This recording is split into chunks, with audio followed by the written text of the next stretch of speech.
이번는 먹원이라는 블로그로 공부하는 7년차 운영 중이시고 오늘도 공부하는 출근합니다의 저자이신 이민수 작가님과 함께 북토크를 진행하도록 하겠습니다. 작가님 오시면 말씀 많이 부탁드립니다. 감사합니다.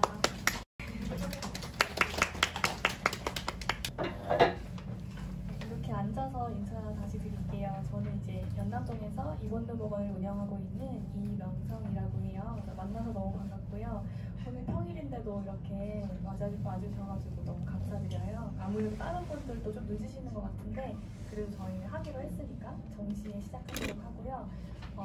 오늘 북토크는 원래 저도 북토크라는 걸 처음 해보는데 사실 북토크라기보다는 강연에 좀 가까운 그런 북토크가 될 것 같아요. 제가 책을 보셨거나 아니면 확인해 보시면 아셨겠지만 이미 다른 강의를 많이 해왔었기 때문에 딱히 다르게 변형시키지 않고 원래 강의를 하던 그런 방식대로 쭈루루 한번 훑어보도록 할게요. 그래서 앞에 보이는 로고가 이제 저희 로고고 저희 앞에 이렇게 두 줄로 되어 있는 게 이제 저희 슬로건이에요. 그래서 온전히 자기 자신을 만나는 시간 그리고 향기 이번을 5번입니다로 이제 운영을 계속 하고 있어요. 그래서 이거는 원래 있는 PPT인데 제가 때때마다 업그레이드 하는데 2019년 11월 기준으로 저희가 이제 공방을 방문하신 총 학생분, 게스트분들이 3,105명이거든요. 이게 이제 7년 동안 오신 거라고 생각하시면 돼요. 공방 방문 원데이 클래스 시반 학생 수가 1,596명, 기업 단체 수업 수강 인원이 1,231명. 많게는 뭐 60명, 100명, 적게는 5명까지 다양하게 계시는데 그 단체를 모두 포함한 명수고요. 그리고 외국인 수강 인원은 저희가 에어비앤비를 통해서도 오시지만은 인스타그램 DM이나 아니면 심지어 네이버 톡톡으로도 가끔 외국인이 연락이 오세요. 그래서 다 합친 게 3,105명이고요. 지금 벌써 2020년 2월이지만 최근에 저희가 클래스를 많이 줄였어요. 그래가지고 조금 업데이트가 늦었는데 그때도 한 3,150명에서 3,200명 정도가 쌓이지 않으셨을까 생각을 하고요. 제가 굳이 이렇게 저희의 공방에 오신 명수를 체크를 일일이 해서 자랑을 하는 이유는 실제로 모든 공방에 이렇게 많은 분들이 오시지 않으셨을 거라고 생각을 해요. 저희가 실제로 뭐 광고도 많이 하고 홍보도 하고 블로그를 다각적으로 접근해서 하고 있기 때문에 저희가 만들어낸 결과라고 생각은 하지만 굳이 이렇게 보여드리는 이유는 어느 정도 이게 가능하다라는 거를 저는 확실하게 보여드리고 싶어요. 수치로 보여드리는 거거든요. 많은 곳에 이제 사업 발표나 아니면 사업 계획서나 회사 소개를 할 때 많은 회사들이 수치를 굉장히 강조를 하고 그래프로 보여주잖아요. 근데 사실 공방은 그럴 게 별로 없어요.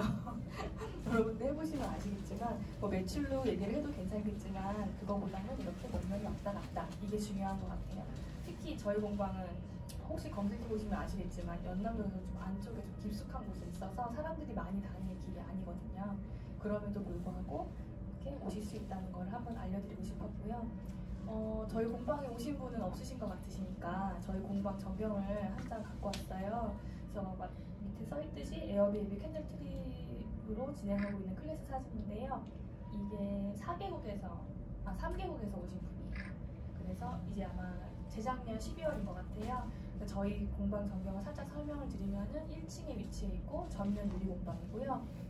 사진에서 왼쪽은 저희가 자수 제품을 조금 전시해서 보여드리고 있고 오른쪽에는 캔들 제품을 딱 하나씩 시향만 하실 수 있게 보여드리고 재고는 밑에 보관한다거나 이런 식으로 진행하고 있어요. 향도 너무 많이 나면 불편하실 수 있거든요. 그래서 일부러 조금씩 보여드리고 있고요. 저희는 직사각형이에요. 직사각형으로 4.5평이라 크진 않은데 막상 들어가 보시면은 굉장히 좁진 않아요. 왜냐면은 책상 밑에다가 물건을 보관하고 뒤쪽에 보관하고 안쪽에 형철판이랑 이런 것들을 보관하고 있기 때문에 공간을 잘 활용하고 있다고 생각은 들거든요. 그리고 전시를 조금씩 하고 있기 때문에 물건을 많이 파는 공간처럼 보이지는 않죠. 저희도 수업을 많이 하고 있어서 그래서 이 책을 이제 저희가 내게 돼가지고 이렇게 묶어보도록 하게 됐는데요. 오늘도 공방으로 출근합니다. 이걸로 신청해서 오실 거고 저희가 2015년 4월에 손재주로도 먹고 삽니다라는 10개의 공방 중에 하나로 인터뷰를 해서 실려서 관련 도서로 하나가 있고요. 책은 이제 두 권, 자수책이 2권이 있어요. 제가 책에서도 사실 굉장히 많이 반복적으로 강조하는 부분이었던 것 같은데요. 왜 공방이 하고 싶은가? 이것에 대해서 생각을 안 할 수가 없죠. 혹시 왜 하시는지 얘기하시고 싶은 분 계신가요? 선생님 혹시 왜 공방을 하고 싶은지 생각해 보신 적 있으신가요? 그냥 저만의 공간에서 좋아하는 거 만들고 나만의 공간을 갖고 싶은 거. 분이 앞에 앉으셔서 혹시 있으세요? 거기서 고른다면 좋아하는 일을 하고 싶어. 맞아요. 가장 많은 분들이 고르시는 선택지가 좋아하는 일을 하면서 살고 싶어하는 것 같아요.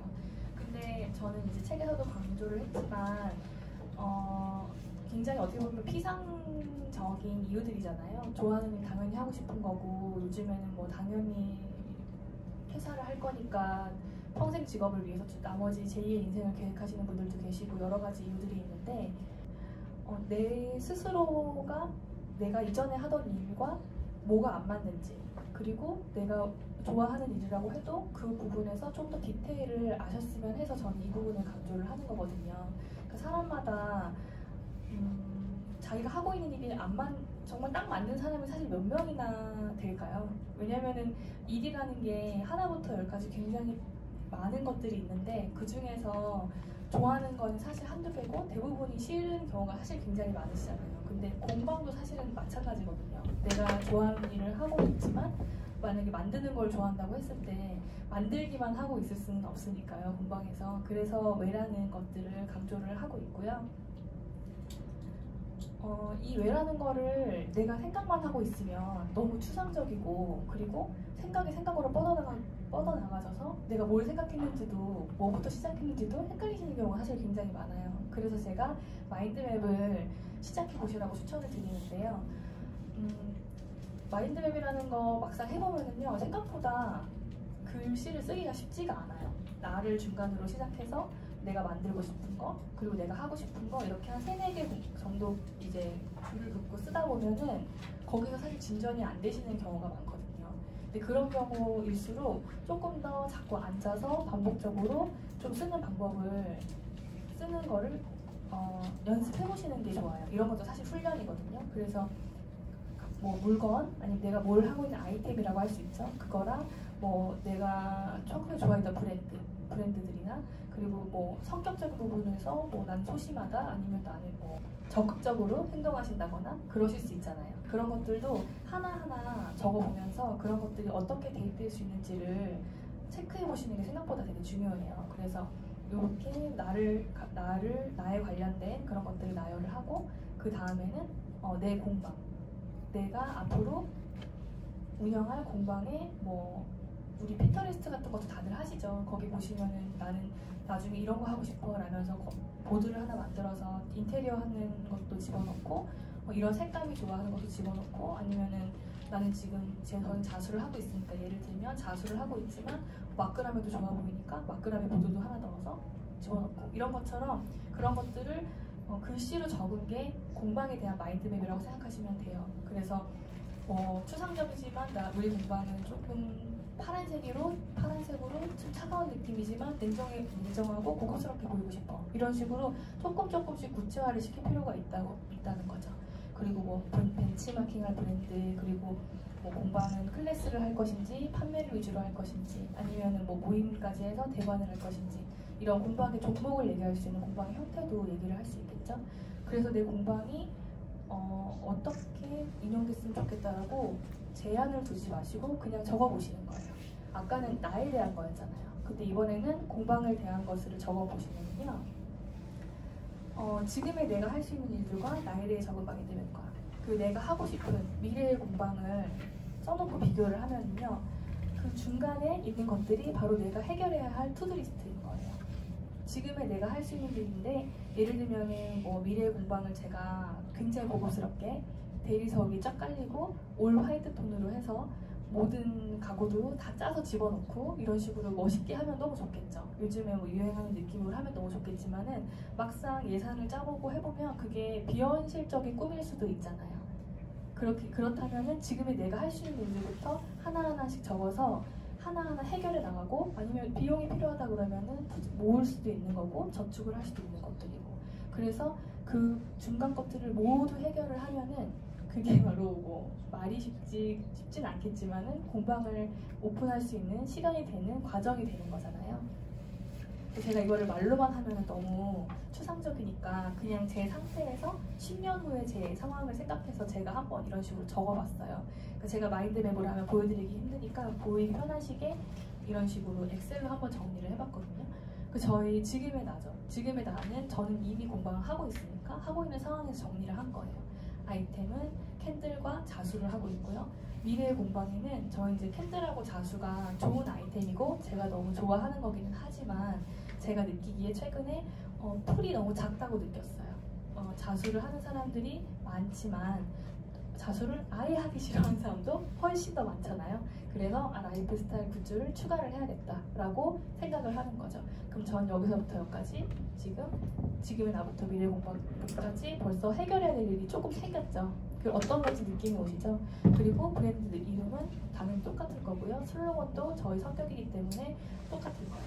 슬로건에 대해서 하나 짚고 넘어가고 싶은 거는, 저희가 슬로건을 짓게 된 계기를 잠깐 설명을 드리면요. 저희가 물건을 만들어서 인스타그램에 올렸더니 제 아는 지인이 댓글을 달았어요. 이본드먹어는 사랑입니다. 이렇게.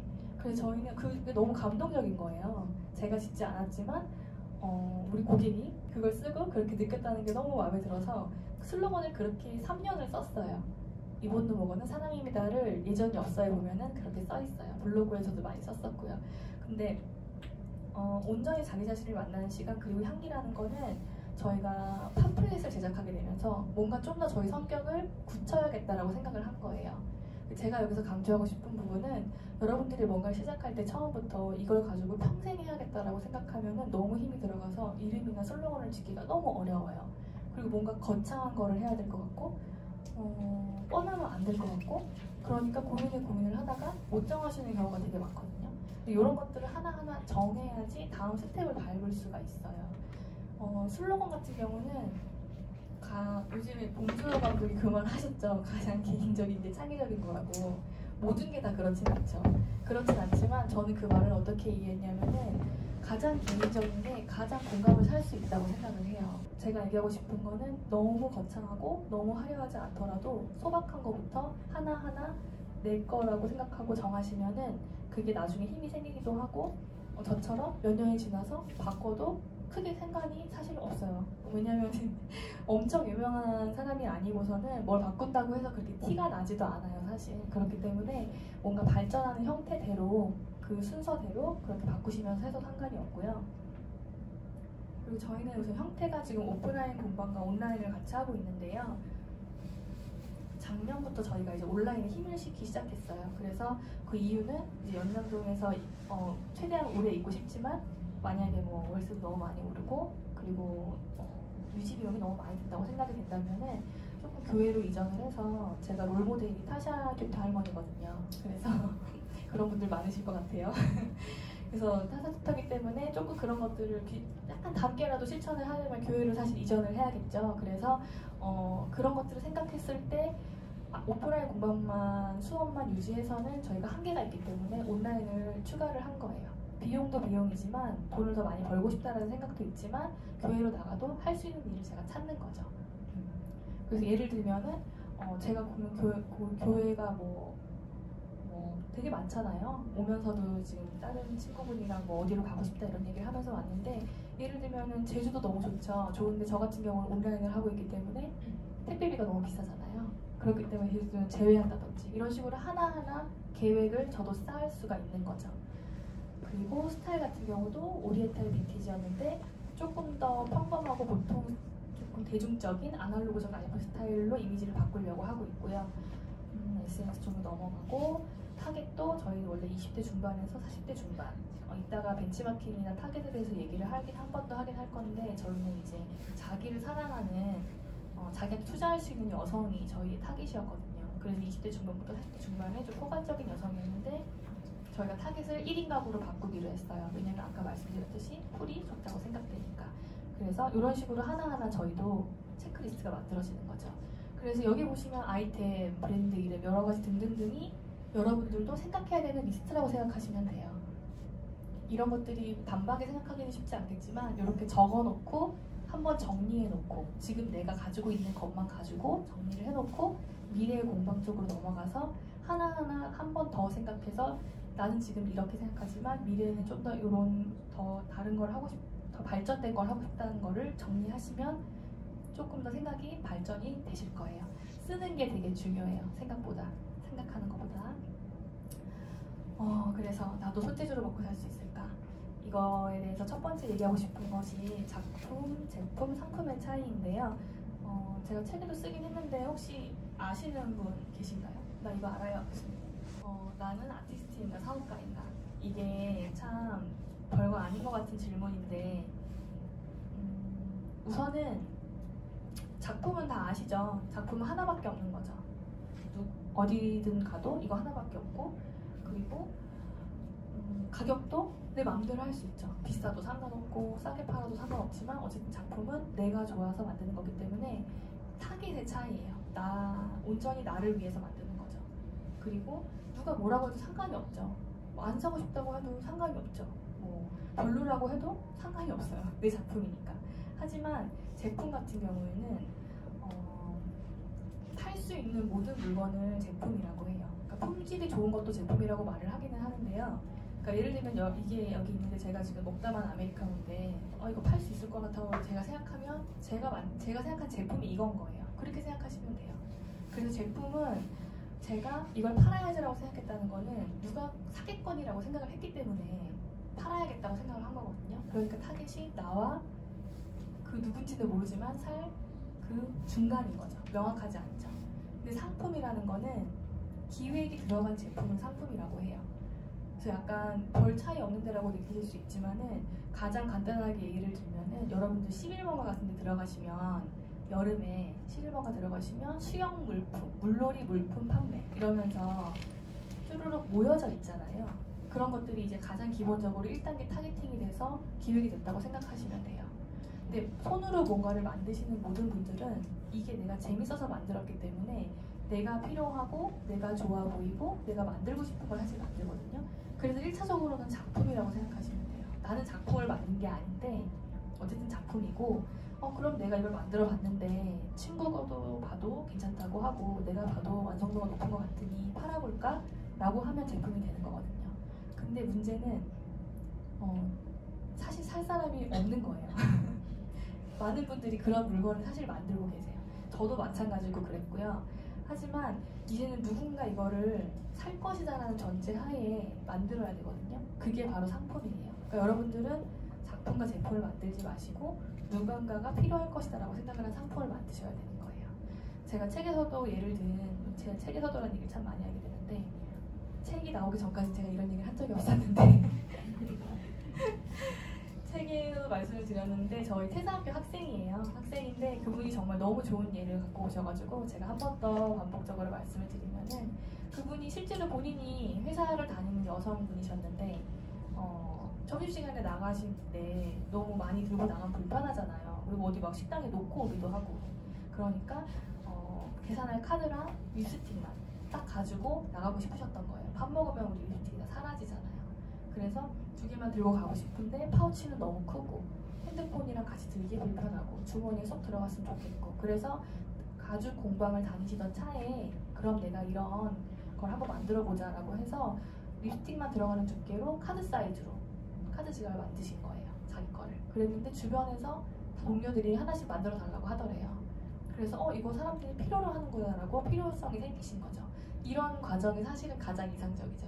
여러분들도 자연스럽게 이전 과정으로 물건을 만들면 사실 너무 좋겠지만 그게 쉽지는 않잖아요.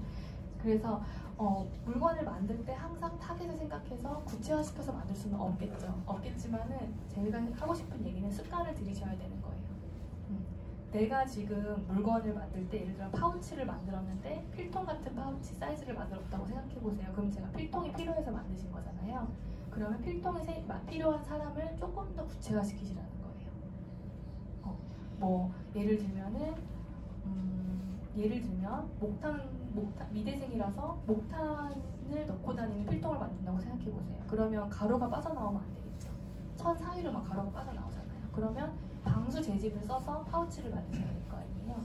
이런 식으로 조금의 기능을 필요에 의해서 넣으시게 되면은 그게 바로 타겟팅이 되는 거예요. 이런 식으로 생각해서 물건을 만들기 시작하시면은 당연히 어려워요. 내가 좋아 보이는 것만 만들다가 누가 이거를 필요한 물건을 만들어야 해라고 생각을 하게 되면은 머리가 당연히 아프실 수 있는데요. 되게 당연히 머리가 아프면서 고민을 해서 나와야 되는 결과인 거거든요. 그렇기 때문에 앞으로는 물건을 만드는 스텝을 타겟을 정하고 어떤 사람이 필요할까 기능을 추가하면서 약간의 불편을 해소하면은 그게 생각보다 많이 타겟팅에 도움이 되거든요. 그렇게 생각하시면 되고요. 그래서 예를 들면은 제가 이제 첫 번째 자수책을 냈을 때 이 오른쪽 위에 그래도 사랑이라고 잘 보이실지 모르겠는데 저 작품을 제가 했어요. 책에 했는데 저희가 수업을 해보니까 많은 분들이 그림을 그리기가 너무 힘들다는 거예요. 선생님은 그림 전공했으니까 그림 그리면 되지만 나는 도안 그리기가 너무 힘들다. 나는 그림도 못 그리는데 어떻게 하냐라고 하시길래 그러면 제가 이 그림을 인쇄를 해서 팔면 되겠다라고 생각을 했거든요. 거기서 제가 이제 필요성을 느낀 거죠. 니즈를 느껴서 만들었는데 저는 사실 이 책이 4년 전에 나왔는데 그때 이미 저는 프랑스 자수를 모두 다 하실 수 있으신 줄 알았어요. 그래서 제가 이거를 딱 내놓으면은 막 팔릴 줄 알았거든요. 근데 안 팔리는 거예요. 인터넷에 올려놨는데 아무도 안 사요. 그래서 보니까 제가 너무 생각이 짧았던 거예요. 제가 프랑스 자수를 하니까 많은 사람이 프랑스 자수를 한다고 생각을 했던 거예요. 이게 바로 많은 분들이 자기가 하고 있는 생각이 갇히게 되는 케이스거든요. 그래서 제가 자꾸 아까 상품, 기능, 니즈, 타겟 이런 것들을 강조를 하는 거예요. 그래서 문제는 지금 그럼 자수하는 사람이 많이 없는 거잖아요. 그래서 저희가 자수 비기너 세트를 만들기 시작한 거예요. 그래서 제가 처음에 작품을 했고 제품이 나왔죠. 그래서 비기너 세트라는 자수를 처음 하는 사람들이 쓸 수 있게 기본적인 제품을 모은 비기너 세트를 만든 거예요. 여러분들 요새 이런 제품 되게 많이 보시고 계시죠? 근데 이때만 해도 많이 없었어요. 그래서 저희가 이렇게 흰색에도 인쇄를 하지만 큰 사진을 보시면 컬러 인쇄도 하고 도안을 다양하게 고르실 수 있도록 인쇄도 하고 저희가 처음에는 유튜브 영상을 안 찍었던 것 같아요. 근데 많이 찍으시고 하시는 걸 보고 저희도 그러면 또 니즈를 느껴서 영상 있으면 당연히 더 많이 따라 하시겠죠. 왜냐면 처음에는 제가 비기너를 위해서 만든 게 아니잖아요. 그렇기 때문에 영상이 없었지만 이제 비기너를 위해서 만든 거기 때문에 하는 거를 보여드려야 되니까 튜토리얼 영상도 찍게 된 거예요. 그래서 이런 식으로 상품을 만들었고 저희 예를 들자면은 이렇게 천에다가 자수를 하는 분들이 굉장히 많으셔서 저희는 약간 또 차별화를 주기 위해서 투명 자수를 굉장히 많이 힘을 또 주고 있어요. 그러니까 그런 식으로 또 다른 니즈를 찾아가는 거죠. 같은 시장에서 살아남기 힘들기 때문에. 너무 중요한 건데요. 내 제품은 어떻게 포장해야 될까? 옛날에는 당연히 다들 지금은 기본적으로 아실 거라고 생각해요. 제품 퀄리티도 중요하지만 패키지가 제품만큼 중요해진 시대가 됐죠. 옛날에는 제품만 중요하면은 패키지는 간단해도 상관이 없었어요. 근데 이제는 포장도 제품만큼 확실히 하고 내 브랜드 성격도 확실히 보여주고 그런 것들이 필요하기 때문에 이런 것도 고민을 한번 하시고 짚고 넘어가는 부분이죠. 그래서 오프라인만 하실 분들은 오프라인 패키지도 있지만은 제가 지금 오타가 있네요. 여기 죄송해요. 하나 온라인이어야 되는데 온라인 패키지도 생각을 하실 수밖에 없는 거예요. 그러니까 물건을 만들기 시작할 때 내가 이거를 오프라인에서 이렇게 판매하지만 내가 온라인으로는 이렇게 포장해야 되는 것까지가 해야 되는구나까지 생각을 하셔야 되는 거예요. 그렇죠? 그래서 뭐 박스도 생각을 해야겠죠. 예를 들면 저희 옛날에 컨설팅 진행하는 학생 중에 목공 하시는 분이 계셨어요. 그 목공 하시는 분이 숟가락 같은 거 만들면 참 좋을 텐데 이런 걸 만드시는 거예요. 탁자를.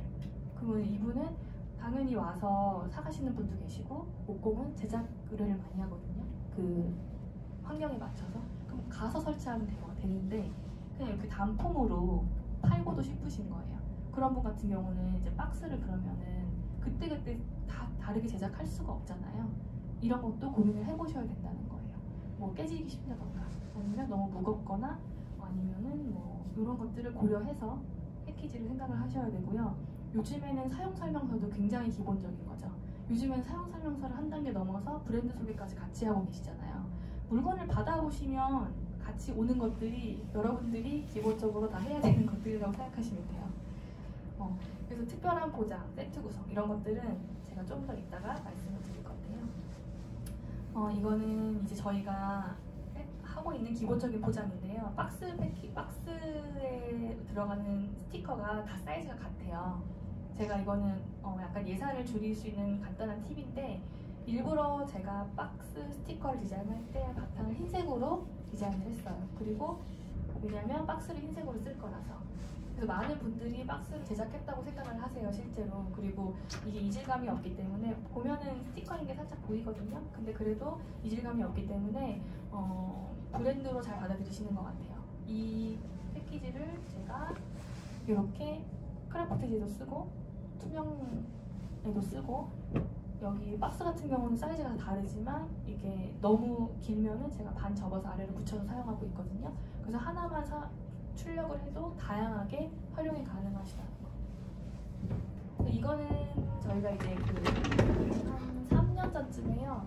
정부 지원금을 받았어요. 청년 창업 패키지를 받아가지고 너무 박스가 만들고 싶었거든요. 택배 박스가. 그래서 택배 박스를 디자인을 했는데요. 딱 디자인할 때도 이렇게 로고랑 저희 정보랑 당연히 다 들어가면 너무 좋겠죠. 그래서 이거는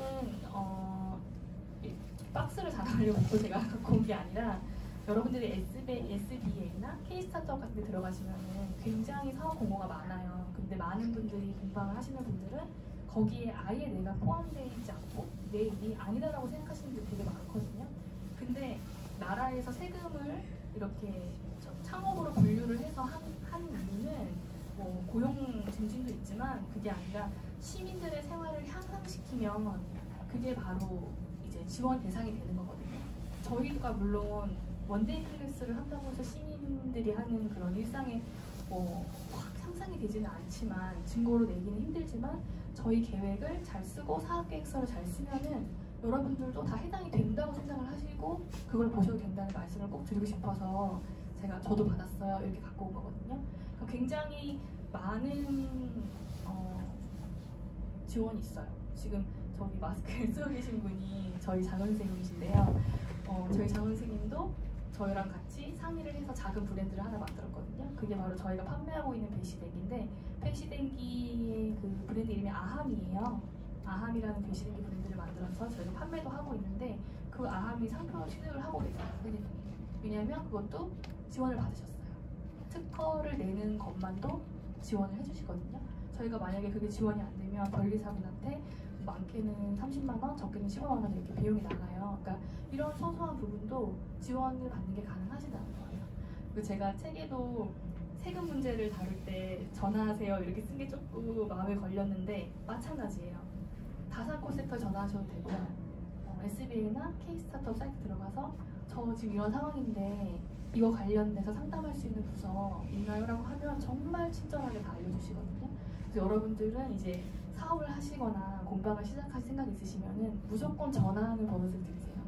네, 그게 습관이 돼야 돼요. 다른 것도 마찬가지지만 궁금하시면 전화해보세요. 괜히 망설이지 마시고. 벤치마킹에 대해서 말씀을 드리고 싶은데요.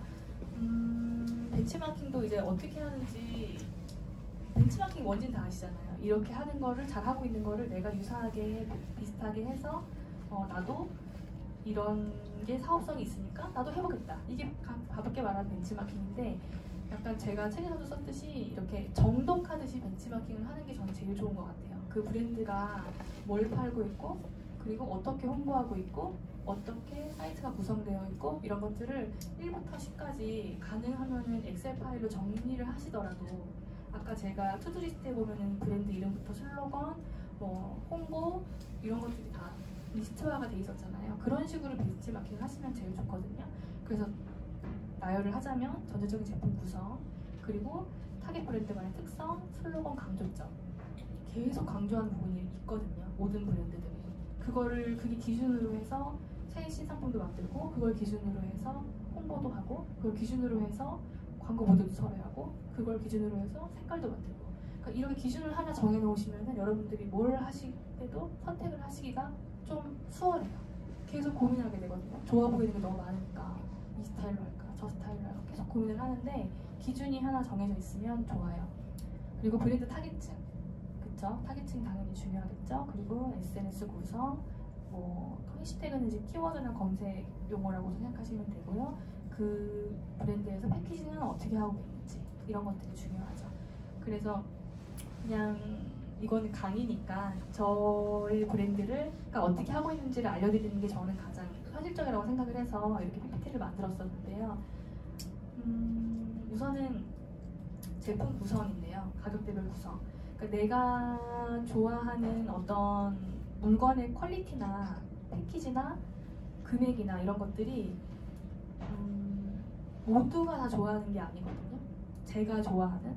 그래서 제가 좋아하는 브랜드와 비슷하게 하고 싶어 하는 경우가 사실 가장 많으세요. 저는 처음에 캔들 브랜드 만들고 싶어 했을 때 조말론이 저의 가장 따라하고 싶은 타겟이었거든요. 근데 그렇기 때문에 금액 같은 경우도 캔들이라고 해서 다 가격대가 같은 게 아니잖아요. 뭐 다이소 가면 4,000원 하고 뭐 요즘에는 캔들이 많이 보편화돼가지고 뭐 올리브영이나 이런 데서 다 있는데 뭐 10,000원대부터 30,000원대부터 조말론 6만원, 딥티콘 막 10만원, 20만원 넘어가고 이런 그 가격대만의 이유가 다 있단 말이에요. 그래서 가능하면은 조금 저렴한 브랜드랑 내가 하고 싶은 브랜드가 비싸다면 많이 비싸다면 좀 저렴한 브랜드랑 가장 대중적이라고 생각하는 브랜드 한 두세 개를 같이 보시는 게 사실 제일 좋아요. 제일 좋고 가장 대중적인 브랜드가 하고 있는 게 사실 정답일 경우가 제일 많아요. 저는 혼자 하잖아요. 근데 대중적인 기업에서 하는 분들은 거기 직원들 엄청 많죠. 막 100명씩, 200명씩 있잖아요. 그 직원들이 중에 마케터 전문가가 조사를 해서 나온 결과를 가지고 그 물건을 만드시는 거거든요. 그냥 만드시는 게 아니에요. 그렇기 때문에 가격대라든지 아니면 물건의 제품군 이런 것들을 기본적으로 조사를 하셔서 거기서 내가 할 수 있는 것들을 하나씩 빼시면 제일 빨라요. 그러니까 너무 업종들이 다양하시기 때문에 제가 저희 거 캔들 가지고 말하기 좀 애매하긴 하지만 예를 들면 여러분들 캔들 가게 가시면 당연히 디퓨저 있죠. 그럼 디퓨저 당연히 해야 되는 거죠. 이런 식으로 생각을 하셔야 돼요. 왜냐면 사람들이 찾아요. 캔들이 있으면 이 향이 되게 좋아. 그러면 이거 디퓨저도 당연히 있을 거라는 게 공식같이 되어 있는 거예요. 그렇기 때문에 용량도 마찬가지죠. 조그만 게 있으면 티라이트는 없나요? 하고 물어보시는 거예요. 많이 그렇게 이미 교육이 돼 있으신 거예요. 그러니까 어떤 종목을 내가 결정을 했다면은 그 종목을 가지고 대기업들이나 이런 것들 비슷한 물건이 어떻게 판매되고 있는지를 조사하시는 게 가장 좋겠죠. 그래서 물건은 당연히 많은 게 좋아요. 저는 이제 온라인으로 이걸 예를 드는 건데 오프라인에도 당연히 물건이 뭐 많은 게 좋을 수도 있고 컨셉에 따라서 안 많은 게 좋을 수도 있지만 정말 힙하지 않고서는 같은 물건으로 다른 색깔을 쫙 깔아놓은 매장이 있다고 상상을 해보세요. 들어갔어요. 하는데 한눈에 다 보이죠. 뭔지 다 알잖아요. 지금 다 한눈에 보이니까. 그렇기 때문에 바로 나오는 거라고 생각하시면 돼요. 온라인 스토어도 마찬가지죠. 봤는데 축축축 넘기는데 뭐 0.23초 걸리나요? 그거 보는데? 근데 만약에 물건이 없고 다양하지 않다면 당연히 거기서 머물지 않고 바로 나가시게 되거든요. 그래서 저희 같은 손으로 만드는 사람들의 장점이 될 수도 있고 단점이 될 수도 있지만 여기선 장점이라고 말하자면은 재고 부담을 덜고 하나라고 생각을 하고 다양하게 올리실 수 있잖아요. 적어도 그거는 가능하거든요. 그래서 그거를 유지를 하지 않으시더라도 처음에 세팅은 여러 개를 올릴 수 있기 때문에 실제로 옷가게 하시는 분들도 도매시장에서 하나 사와서 팔리면 또 사오는 경우도 많이 하시거든요. 그렇게도 실제로. 저희는 그거를 저희 물건으로 할 수 있다는 거죠. 그리고 이제 물건을 늘릴 수 있는 가장 좋은 팁은요, 세트 구성이에요. 그리고 또 이제 시즌이나 타겟에 따라 달라지는 세트. 뭐 어버이날 세트, 크리스마스 세트. 여러분들 생각만 해도 1년에 행사가 뚜루루루 나오잖아요. 그거에 맞게 세트를 구성하거나 뭐 아로마라고 치면은 너무 쉽죠. 뭐 진정 세트, 집중 세트, 뭐 에너지 세트 이렇게 바로바로 나오죠. 이렇게 하게 되면은 물건이 6, 7개밖에 없다고 하더라도 7개의 물건을 용량을 다르게 하고 세트를 다양하게 하면 금방 3, 40개도 만들 수 있어요. 그렇죠? 그렇게 해서 처음에 시작을 하시는 것도 나쁘진 않아요. 실제로 그렇게 하지 않더라도 내가 이렇게 안 팔더라도 세트 구성을 한번 연습 삼아 해보시는 것도 상당히 재밌어요. 그리고 그렇게 하면서 아까 말한 상품을 만드는 기획을 연습하게 되죠. 그렇기 때문에 해보시면 좋은 거고요. 만들 수는 없거든요. 근데 요즘에는 큐레이션이라는 말도 많이 하고 편집샵이라는 것도 굉장히 많이 일반화가 돼 있잖아요. 내가 물건을 만들어서 팔지만 그것과 만들지 않아도 되는 공산품이지만 내가 여기와 너무 잘 어울리게 되는 내가 큐레이션하는 물건을 사이드로 같이 판매해도 상관이 없어요. 마찬가지로 오프라인에서도 그건 정말 상관이 없죠. 근데 막상 쉽지가 않아요. 왜냐하면 물건을 떼우려면 도매로 떼워야 되고 도매로 떼려면 많이 떼워야 되고 여러 가지 문제가 있지만 한 번, 두 번 시도해보는 것도 다 트레이닝이 되거든요. 지금 저는 전반적으로 아무것도 지금 안 하고 그냥 계획이 없으신 거라고 생각을 하고 설명을 하는 거라서 이렇게 일일이 설명을 하는 거지만 여러분들도 다른 분들 이렇게 공방이나 가게 하시는 거 보면서 충분히 생각했었을 법한 이야기예요. 하지만 내가 하려고 하면은 막상 잘 안 하게 되고 생각이 잘 안 나요. 그렇기 때문에 한 번 정도 해보면 좋고, 그리고 이제 슬로건이나 강조점, 이거는 약간 추상적일 수도 있긴 한데요. 슬로건은 아까 말씀드렸고, 저희 같은 경우는 온전히 자기 자신을 만나는 시간이잖아요. 그래서 메인 수업을 1대1 수업으로 만들었어요. 그러니까 보통은 유지 비용이나 공간 활용 때문에 단체 수업을 주로 하시거든요. 근데 저희 같은 경우는 약간 틈새 시장이죠. 1대1로 했고 100% 오픈 예약제 수업이라서 저희가 스케줄표를 블로그에 올려놓으면은 그걸 보고 비어있는 시간에 예약하고 한 명이라도 수업을 시작할 수 있는 걸로 하고, 근데 되게 재밌는 게 한 명 혼자서 수업하다 보니까 집중도가 굉장히 높고 옆에 있는 분들하고 비교를 안 하게 되잖아요. 내가 제일 잘하죠, 혼자 하니까. 그래서 똑같은 수업을 여러 번 들으시는 분들 생각보다 많아요. 다 아는데 그냥 저희 공간을 즐기고 싶고 또 힐링이 된다고 생각하시니까 또 오시는 거죠. 그런 식으로 틈새 시장을 공략했어요. 그렇게 저희는 안정화를 시작했고요. 그리고 이거는 요즘엔 이 색깔을 잘 안 쓰는데 예전엔 이렇게 따뜻한 느낌을 많이 강조하고 싶어서 모든 사진에 노란색 필터를 썼었어요. 그랬지만 지금은 조금 더 고급스럽고 정돈된 느낌을 주고 싶어서 조금 파란색으로 쓰는 것 같아요. 그래서 여러분들도 아시죠? 인스타그램 들어갔을 때 톤이 일정한 게 눈에 확 들어오고 이제 그렇지 않으면 불편하시죠, 이제. 근데 내가 막상 그거 일일이 맞추려면 또 쉬운 일이 아니거든요. 근데 마찬가지로 하셔야 되는 거죠. 여러분들도 색감, 소품을 통해 시켜도 되고, 가장 쉬운 방법은 화이트 종이나 화이트 월 하나 만드셔서 거기서 꾸준하게 찍으시는 게 제일 좋은 것 같아요. 그리고 이제 해시태그가 이게 얼마 전에 한 반년 정도 된 것 같은데 그 인스타그램 알고리즘이 완전히 변경됐어요. 그래서 지금 이렇게 해시태그로 하는 게 아니라 스토리로만 광고를 할 수 있게 알고리즘이 아예 바뀌었거든요. 무슨 말씀인지 혹시 아시나요? 예전에는 광고 회사를 통해서 해시태그로 광고를 할 수 있었어요. 좋아요를 누르러 가고 팔로우를 하고 이렇게 할 수 있었는데 지금은 광고 비용을 내도 스토리 안에서 스토리 여러분 올리시면 스토리를 타고 답장이 오거나 이런 거 경험 있으실 수도 있거든요. 그게 바로 광고 회사가 하는 거예요. 그 사람 본인이 하는 게 아니라. 근데 해시태그나 키워드나 마찬가지로 중요해요. 네이버에서 키워드 같은 것도 중요하다고 알고 계시죠? 타겟층이 좋아할 만한 키워드를 찾는 게 중요한 거거든요. 그래서 내가 찾기 너무 힘드니까 내가 좋아하는 브랜드가 쓰고 있는 단어나 키워드를 좀 조사를 해서 가지고 계시고 그거를 동일하게 써도 나쁘지 않다는 거예요. 우리가 원래는 그런 거를 할 때 비용을 들여서 보통은 하거든요. 키워드 검색 광고라고 해가지고 비용을 들여서 하는데 저희는 굳이 비용을 들이지 않고 그냥 그 키워드를 검색해서 그걸 가지고 홍보를 하는 거를 추천을 드리는 거죠. 그래서 내가 블로그를 하거나 인스타그램을 할 때도 그런 키워드를 활용해서 올리시면은 아무래도 많이 노출이 되는 키워드이기 때문에 도움이 되실 거예요.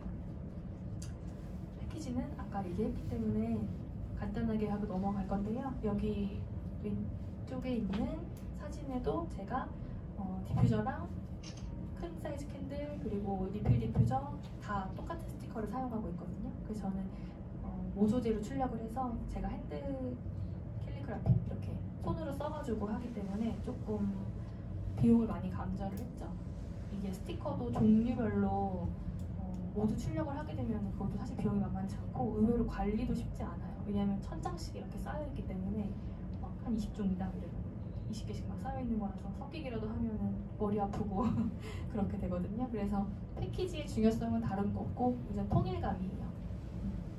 같은 이미지가 스티커 하나만 출력해서 여러 군데 붙어 있어도 아 이 사람이 패키지에서 적어도 봉투까지는 신경을 썼구나 이런 것들. 뭐 예를 들면 패키지 저희가 메인 색이 인디고 색인데 제가 포장지나 끈도 인디고로 가는 거죠. 그러면 기본적으로 통일감이 되거든요. 이런 것들은 여러분들도 기본적으로 요즘에는 많이 알고 계실 거라고 생각을 해요. 그리고 이제 저희가 진행하고 있는 맨 오른쪽 끝에 있는 캔들 트립이랑 이 히잡 쓰고 계신 여성분 있는 게 저희 수업이고 그 옆에 있는 것도 저희 수업이거든요. 저희 에어비앤비에 수업이 3개나 올라가 있어요. 3개 올라가 있고 어떻게 다 하지? 라고 생각하실 수도 있는데 저희는 하루에 하나 정도 이제 올려놓고 예약이 잡히면 저희가 블로그에 있는 스케줄표에 저희가 입력을 해요. 이게 무슨 앱처럼 자동으로 막 연동돼 있고 클릭하면 다 되는 게 아니라 저희가 다 손으로 하고 더블 체크하고 저희 쌤이랑 그런 식으로 하고 있거든요. 그래서 에어비앤비 같은 경우는 내가 에어비앤비 어떻게 해? 라고 생각하실 수도 있는데 요즘에는 에어비앤비에서 체험이라고 해서 익스페리언스라고 많이 했었는데 지금 체험이라고 바꿨어요. 그래서 한국 사람들도 많이 들어오고 있고 판매를 적극적으로 하겠다라고 하기 때문에 작년 중순쯤에 체험이라는 걸로 바꿨거든요. 그래서 한국 게스트분들도 생각보다 많으세요. 그렇기 때문에 뭐 영어나 이런 것 때문에 못할 거라고 생각하지 않으셨으면 좋겠고 마케팅 너무 많은 얘기를 해야 되는데 이렇게 제가 잠깐의 강의로 말하기에는 좀 힘들기는 해요. 하지만 그래도 말씀을 드리고 싶은 거는 저 같은 경우는 인스타그램도 굉장히 중요하지만 저는 네이버를 굉장히 강조하는 사람 중에 하나거든요. 이유는 인스타그램이 의외로 없으신 분들도 꽤 많아요. 인스타그램 없으신 분들 진짜 의외로 많아요. 왜냐면 인스타그램은 직관적이라서 보고 바로 그냥 관심 없으면 내려가는 거고 한 가지 얘기밖에 못 하거든요. 그리고 비주얼 중심이기 때문에 주로 디자이너들이 쓰기 시작했고 그러니까 대중적이라고 생각하기엔 사실 약간 어려운 어플이긴 하거든요. 그래서 네이버 블로그 같은 경우는 아무리 뭐 유튜브가 상승되고 있고 뭐 네이버가 죽고 있고 이런 얘기를 많이 하시지만 그래도 검색을 네이버에서 제일 많이 하세요. 그래서 저희가 타겟이라는 말을 했을 때 인스타그램은 당연히 해야 되긴 하죠. 왜냐면 비주얼, 우리가 하고 있는 게 예쁜 걸 만드는 거잖아요. 내가 생각하기에 예쁜 걸 만드는 거니까 딴 사람이 보기에도 예쁠 거라고 생각하고 만드는 거니까 비주얼적인 걸 좋아하는 사람들이 인스타그램을 하잖아요. 그래서 당연히 하는 거고 블로그는 이제 완전 대중적인 거죠. 대중적인 전체 타겟을 두고 봤을 때 블로그를 안 할 수가 없는 거예요. 그리고 온라인도 마찬가지지만 오프라인 같은 경우는 저희가 이따가 블로그를 자세한 설명을 드릴 시간이 없을 것 같아서 간단하게 설명을 드리면은 저희 블로그 혹시 들어가 보시면 굉장히 메뉴가 많아요. 뭐 이분은 맛집, 뭐 이분은 취미, 뭐 이분 취미가 없나? 이분은 취향, 뭐 이런 거 이렇게 있어요. 있는 이유가 거리를 이기기가 힘들어요. 여러분이 뭐 머리를 아무리 유명하게 한다고 해서 부산까지 가서 머리를 하진 않으시잖아요. 뭐 예를 들면 홍대에 사는데 괜히 저기 끝에 청호동 가서 갑자기 머리하러 가진 않는단 말이에요. 그렇기 때문에 우리 동네 특히 오프라인을 하시고 싶으시다면은 내 주변에 있는 것들의 정보를 알리는 게 되게 중요해요. 근데 뭐 정보를 그냥 무슨 레스토랑 뭐 예를 들면 저희가 오후에 갔다 왔는데 오후 뭐 몇 시부터 몇 시까지 하고 뭐 얼마 이렇게만 하면 당연히 재미가 없죠. 내가 여기에 갔는데 난 여기에 어떤 부분이 좋고 어떤 게 맛있었고 그런데 내가 이 밥을 먹고 이제 수업을 하러 갑니다. 이렇게 하면 자연스럽게 내가 수업을 하고 이 동네에서 수업을 하고 있고 오후랑 가깝다는 거를 알려드릴 수가 있잖아요. 그러니까 이런 식으로 살짝 간접적인 마케팅을 하시면 좋아요. 왜냐면 오후에 가실 분들, 오후에서 점심 먹으실 분들이 저희 본방에 오시기도 훨씬 편하거든요. 가까우니까. 그리고 지금 이거 본날 못 오더라도 언젠가 또 저희가 겹쳐서 보이게 되면은 연남동의 맛집을 계속 검색하실 거 아니에요. 그럼 저희가 계속 반복적으로 보이면 여기도 한번 가볼 거라고 생각을 하게 되는 거죠. 마케팅에서 가장 핵심적인 게 사실 반복이에요. 근데 사실 반복을 하기가 너무 힘들죠. 요즘같이 컨텐츠 많고 광고도 너무 많은 상태에서 저희 거를 반복적으로 보여주기 힘들지만 지역이라든지 저희는 사실 연남동에 있기 때문에 연남동이 사실 뭐 핫플레이스라면 핫플레이스인 곳이니까 모든 걸 연남동이랑 비교할 수는 없겠지만은 천호동에 사시는 분들이 연남동 오기 힘들 거란 말이에요. 매일매일 오기에는. 그럼 천호동에 계신 분이 공방을 열게 되면은 천호동에 있는 검색 구조에 걸려서 찾기가 좀 더 쉬우시겠죠. 그래서 저는 블로그가 중요하다고 생각을 해요. 그리고 유튜브도 사실 제가 이거 만들 때까지만 해도 이렇게까지 강조를 하지 않았었는데 뭐 이제는 네이버만큼 너무 커졌고 작년에 어떤지 모르겠어요. 네이버에서 가장 많이 검색된 검색어 1위가 유튜브거든요. 사람들이 유튜브로 가려고 네이버를 들어오는 거예요. 네이버에서 뭘 하지 않으면서. 그러니까 그런 상황이 됐기 때문에 유튜브는 사실 저는 하실 수 있는 분들은 하시는 게 좋다고 생각을 해요. 유튜브로 내가 크리에이터가 돼서 맨날 올리고 이런 걸 하는 게 아니라 그냥 내가 제품을 만들었는데 제품을 이렇게 포장했어요라도 유튜브에 올려놓으면 저희 브랜드의 홍보가 되거든요. 그리고 아까 제가 가장 핵심은 반복이라고 했잖아요. 많이 보면은요 신임이 생겨요. 여기 되게 잘하는 데인가 보다. 여기 되게 좋은 데인가 보다. 이런 식으로 심리적으로 바로 그렇게 학습이 된단 말이에요. 저희는 그렇게 학습을 받았어요. 잘하면서. 그렇기 때문에 웬만한 플랫폼에 모든 거를 다 하시라는 게 아니라 하나 두 개씩이라도 좀 해주시면 좋아요. 그래서 인스타 라이브거나 아니면 인스타 스토리 같은 경우도 영상의 한 부분이거든요. 자꾸 하시다 보면은 영상도 가까워질 수 있으실 거예요. 한 번도 안 해보셨다고 하더라도. 이거 제가 아까 말씀드린 거예요. 그래서 뭐 되게 많죠. 이렇게 저희가 메뉴를 보기 쉽게 정리를 했는데 사실 메뉴를 보고 들어온 사람 거의 없거든요. 검색해서 그 포스팅 안에만 들어오시고 포스팅 안에서만 먹으시고 포스팅 하단에 저희가 옛날에 클래스를 많이 하고 싶을 때는 클래스 링크를 항상 달았었어요. 그래서 저희가 그걸 어떻게 알 수 있냐면은 블로그 통계를 들어가서 보실 수 있는데 재방문율이 3, 4회까지 올라가거든요. 저희 거는. 그렇게 되면은 그게 마케팅이 먹힌다는 거를 분석으로 통해서 알 수 있는 거예요. 사람들이 이 포스팅을 받고 이쪽 저희 안쪽 다른 포스팅을 넘어왔다는 걸 볼 수 있는 거기 때문에. 그래서 실제로 그 책 뒷면에 마담 쇼콜라라고 하시는 분 엊그저께 제가 뵙고 왔는데 블로그 하는 거랑 안 하는 거랑 정말 큰 차이가 있다 이렇게 말씀을 저한테 다시 해주셨거든요. 그래서 귀찮더라도 저 처음에 블로그 쓸 때 포스팅 하나한테 2시간 걸렸거든요. 그리고 일주일에 1개 했어요. 근데 지금 저희가 많이 주춤하고 있는데 저희 많이 할 때는 하루에 2개씩 올라갔거든요. 이게 자꾸 하다 보면 늘어요. 근데 막 뭐 그런 블로그 파는 법도 다 있거든요. 5,000자에 뭐 사진 몇 장, 뭐 글씨 스텝 반복 몇 개. 근데 저는 그렇게 할 수 있으시면 좋은데 그렇게까지 하려면 너무 힘들고 일이 많아져요. 그러니까 습관적으로 내가 할 수 있는 방법을 찾아서 하시는 게 제일 좋고 블로그에 뭐 꿀팁이라면 예약 기능이 있거든요. 그래서 저희는 체계적으로 정말 블로그 열심히 할 때는 뭐 하루에 3개씩, 4개씩 해서 예약 걸어서 알아서 같은 시간에 올라갈 수 있게끔 출근 시간에 계속 저희께 보이면 또 오고 싶어지시겠죠. 또 반복의 힘이죠. 이런 식으로 생각하시면 돼요. 그래서 뭐 이런 걸 어떻게 다 해요? 어떻게 너무 시간이 많이 들어가는데 라고 생각할 수 있는데 저희도 처음에는 다 오래 걸렸어요. 다 오래 걸렸는데 자꾸 하다 보니까 훈련이 되고 일을 하는 시간이 짧아지고 그러니까 더 많은 일을 할 수 있게 됐죠. 그리고 이거는 꾸준한 업데이트 비결은 시스템밖에 없는 것 같아요. 그래서 이걸 다 지키지 못하더라도 당연히 못 지키거든요. 저희도 못 지켜요. 지금도 못 지키는데 이렇게 규칙을 정해놓고 이거를 반이라도 내가 다른 일을 하면서 반이라도 계속 꾸준히 하시는 게 제일 중요한 거죠.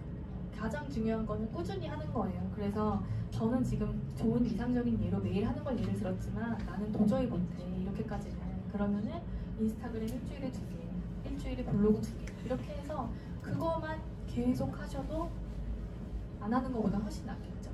그리고 모든 알고리즘이 꾸준히 올리는 사람을 상단에 올려요. 모든 알고리즘, 인스타그램이건 유튜브건 뭐 오픈마켓이건 뭐든지 다 그렇거든요. 왜냐면 당연하죠. 자주 업데이트를 하는 사람을 올려줄 수밖에 없거든요. 그래서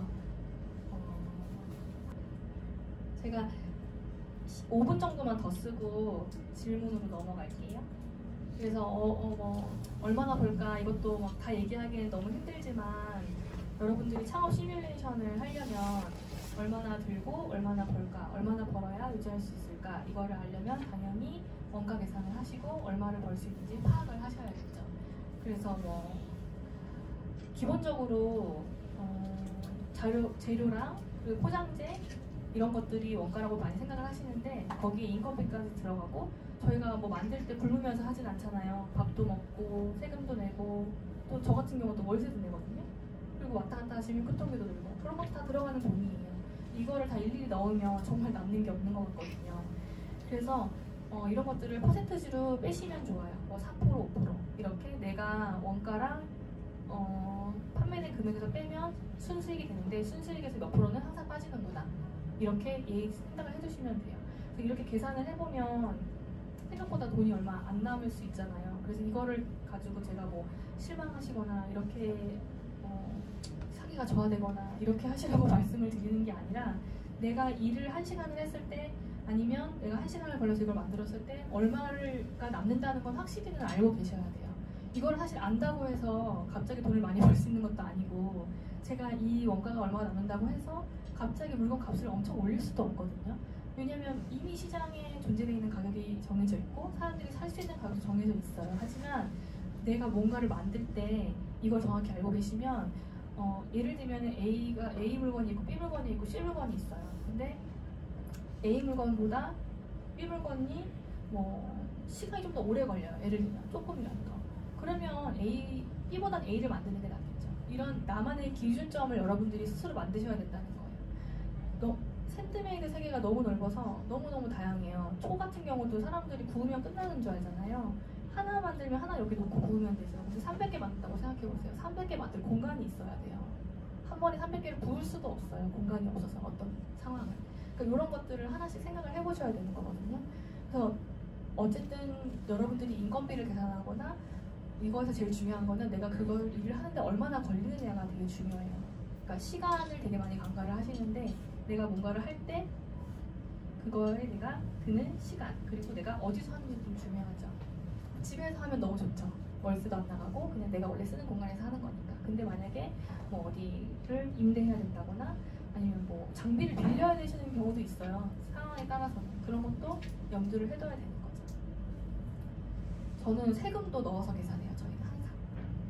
뭐 당장 세금이 많이 나가진 않더라도 세금이 나갈 걸 예상을 하고 있는 게 좋죠. 네. 이것도 별거 아닐 수 있는데요. 그냥 너무 제가 머리 아프게 해드린 것 같아서 재미있는 에피소드를 말씀드리면은 이 재고 관리와 장소의 사이즈도 굉장히 중요한 게요. 제가 아까 나라에서 지원받은 박스 있잖아요. 제가 그 박스를 너무 신나는 거예요. 박스가 생겨서. 그래서 2,000개씩 저희가 주문을 했는데 그래서 총 4,000개가 왔거든요. 조금 사이즈 작은 거랑 큰 거랑. 근데 정말 1톤 트럭 1개가 온 거예요. 그래서 저희 지금 제가 박스랑 1년을 살았어요. 이런 것도 생각을 해주셔야 돼요. 스티커를 5,000장 시키면 요거보다 훨씬 작겠지만 뭔가 큰 거를 많이 시킬 때는 창고가 필요한 거예요, 여러분. 그렇기 때문에 그런 것도 조금 생각을 해보시 체크리스트에 두시고요. 나와 있어서 제가 굳이 제가 리스트까지 다 뽑아드렸죠. 그리고 스마트 스토어, 아이디어스, 텀블벅이 있는데 저 같은 경우는 텀블벅을 굉장히 많이 추천하는 케이스예요. 저희가 정말 너무 기쁘게도 와디즈에 얼마 전에 펀딩을 해서 성공을 해서 너무 행복한데 텀블벅에서 2번이나 했는데 펀딩이 안 됐었거든요. 근데 텀블벅을 꼭 오픈하지 않더라도 꼭 해보시라고 말씀을 드리고 싶은 게요. 텀블벅이나 와디즈에는 물건을 올리는 가이드라인이 있어요. 그 가이드라인을 꼭 다 채워보세요. 제가 여기서는 잠깐 1시간 강의를 하지만 다른 데서는 이제 6주, 4주 이렇게 3시간씩 컨설팅까지 하면서 진행을 하는데 제가 그거 할 때 꼭 하는 게 뭐냐면 텀블벅을 같이 진행하는 거예요. 물건을 하나 만들어보고 완전 아까 말씀드린 타겟을 잡고 상품을 기획하는 거 처음부터 끝까지 같이 해보는 거예요. 근데 그거를 스스로 잘 안 돼요. 안 되는데 진짜 안 돼요. 하지만 그래도 가서 내가 이 칸에 빈 칸이 뭐가 있는지라도 확인을 해보세요. 그러면 내가 할 일이 생겨요. 그걸 다 하셔야 상품이 만들어지는 거예요, 사실은.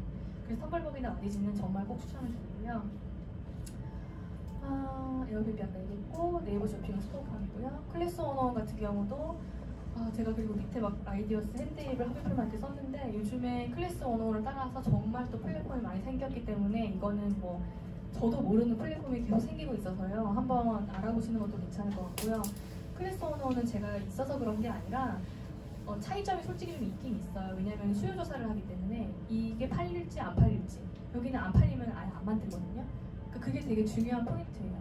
그리고 클래스 원어원은 여러분들이 클래스를 하시고 싶으시면 꼭 트라이버라고 말씀드리고 싶은 게 이분들이 직접 자기 돈을 내서 수요 조사를 하는 거기 때문에 제 돈이 들지 않죠. 저는 열심히 기획해야죠. 좋은 컨텐츠를 만들어야죠. 그게 제일 중요한 거기 때문에 가능하시거나 계획 있으신 분들은 한 번쯤은 트라이 해보시는 거 추천드려요. 네. 공방 유지하기, 중요도 측정하기.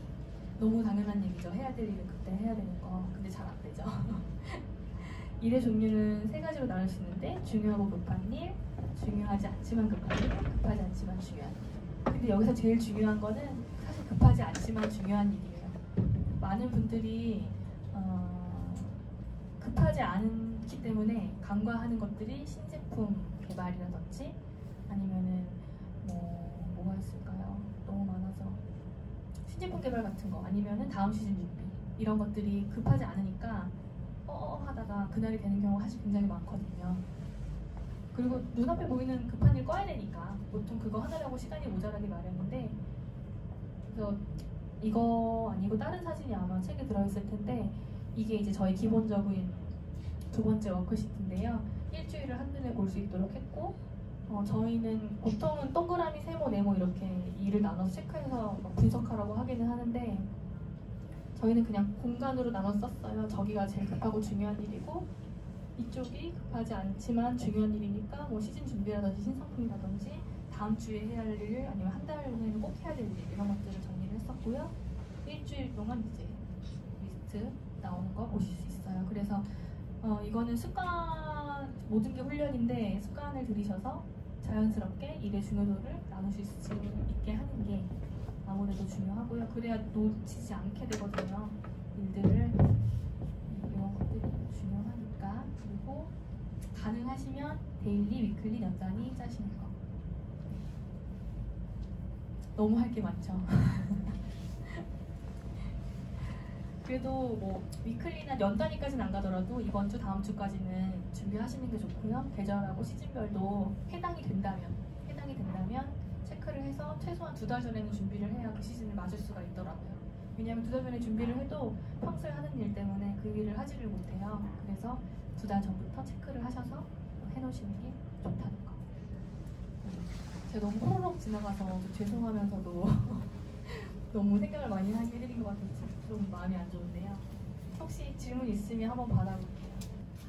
저 그러면 도움이 좀 되셨으면 좋겠네요. 와주셔서 너무 감사합니다.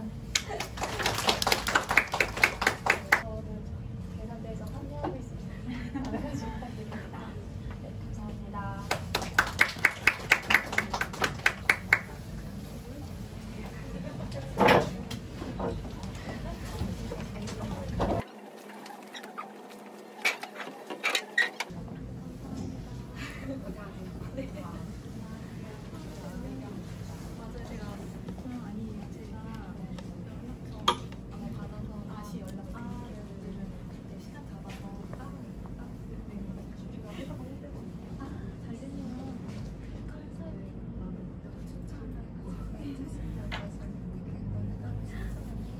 오늘 치우신다고요? 저는 이미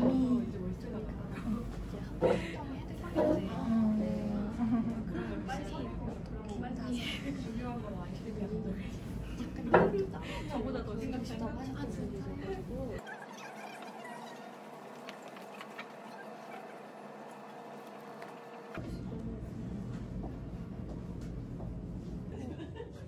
홍대장이요? 그래서 아니